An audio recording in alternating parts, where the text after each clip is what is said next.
शहरातील श्री द्वारकेश्वर महादेव मंदिर महिला समिती यांच्या वतीने व नंदुरबार जिल्हा परिषदेच्या माजी सभापती सौ संगीताताई गावित यांच्या प्रमुख उपस्थितीत आज रोजी रंगावली नदीपात्रापासून ते श्री द्वारकेश्वर महादेव मंदिर पर्यंत कावड यात्रा काढण्यात आली। रंगावली नदी मातेच्या शुद्ध पाणी कावडद्वारे आणून त्या पाण्याने श्री द्वारकेश्वर महादेव मंदिरातील शिवलिंगाचे जलाभिषेक करण्यात आले।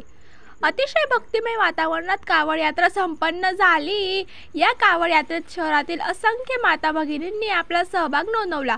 दरवर्षी श्री द्वारकेश्वर महादेव मंदिर महिला समिती श्रावण महिन्यात कावड यात्रेचे नियोजन करत असतात व कावड यात्रेला खूप चांगल्या रीती प्रतिसाद माता भगिनींचा असतो। माजी सभापती सौ संगीताताई भरत गावित, भावना पाटील, शकुंतला जयस्वाल आदींसह अनेक माता भगिनींनी या कावड यात्रेत आपला सहभाग नोंदवला।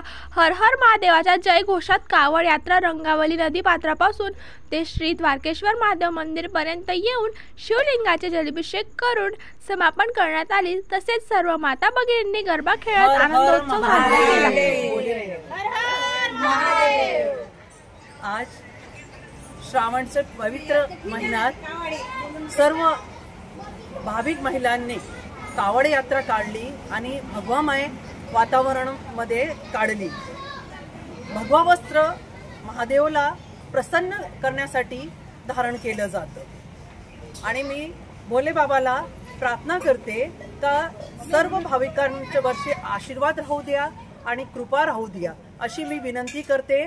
आणि आयोजकांनी ज्यांनी महिला कावड यात्रा काढली त्यांना मी मनापासून धन्यवाद देते आणि दरवर्षी कावड यात्रा काढावी आणि जास्तीत जास्त महिलांनी अजून भाग घ्यावं अशी मी विनंती करते आणि अपेक्षा करते।